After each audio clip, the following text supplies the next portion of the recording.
Y ahora vamos a hablar del Imperio Carolingio o Carolingio. Ahora, los reyes romano-germánicos de los que habíamos estado hablando en el video anterior, ah, los más importantes dependían de la zona en la que estaban. Por ejemplo, los ostrogodos y los lombardos se quedaron con toda la zona de Italia. Los visigodos se quedaron con la parte de la península ibérica, España, Portugal. Los francos se quedaron en Francia y los anglos y los sajones en Anglo-Sajonia, que es la isla británica junto con Irlanda. Estos reinos se fueron expandiendo en lo que anteriormente había sido Roma de Occidente. Todo lo que había sido Roma de Occidente, todos estos bárbaros, godos, visigodos, ostrogodos, francos, sajones, anglos, celtas, comienzan a ocupar ese tipo de zonas y, y comienzan a ser reinados cada vez más grandes. Entre ellos existen los merovingios. Los merovingios lograron conquistar buena parte de Europa central entre los siglos 5 y 6, pero se vieron frente a un gran problema, ¿ok? Un problema que para muchos historiadores define la Edad Media, no es cualquier problema. Y no son los castillos, no son las princesas, no son los caballeros, son los musulmanes, ¿ok? Muchos definen Edad Media como el conflicto entre cristianos y musulmanes.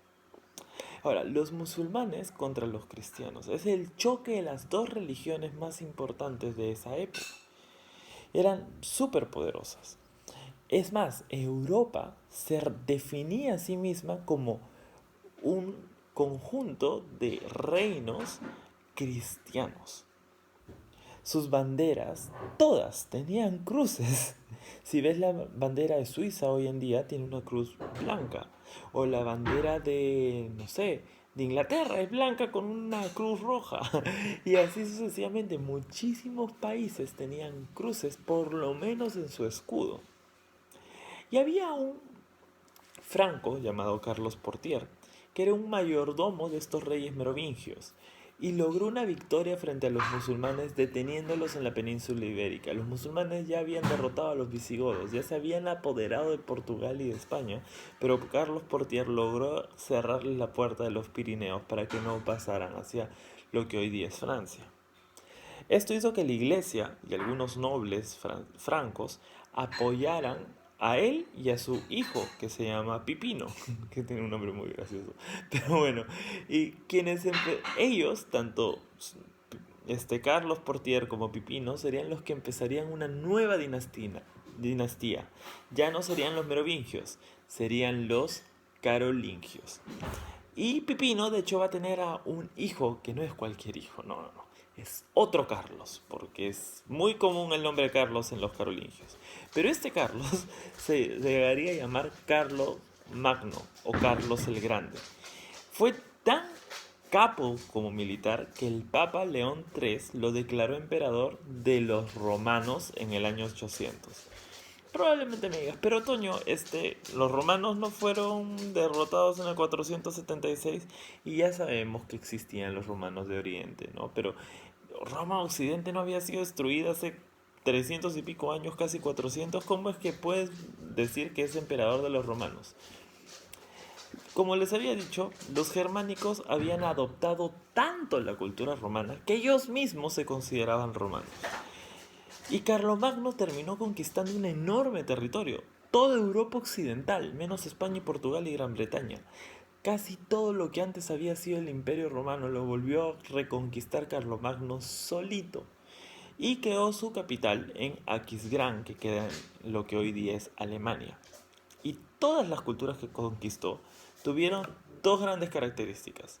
Se denominaban a sí mismos cristianas, nuevamente es este choque contra los musulmanes, y tenían un total respeto por su emperador. Amaban a Carlomagno. Ahora, dividió todo su territorio, que era enorme, en 300 provincias, gobernadas por condes, a los que a los territorios de los condes se les llaman condados, son provincias.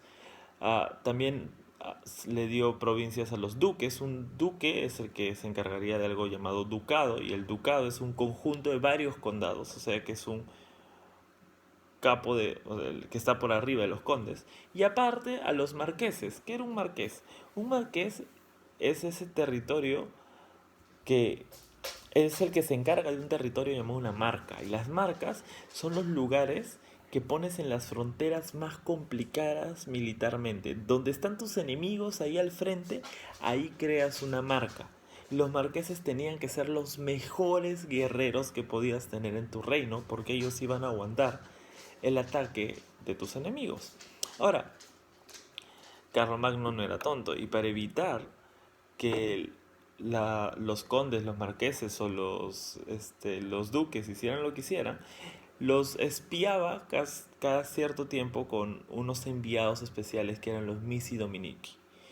Y ellos eran como grandes soplones del rey, del emperador Carlomagno. En muchos casos, el imperio carolingio fue como el último gran intento de tener una especie de imperio romano cristiano.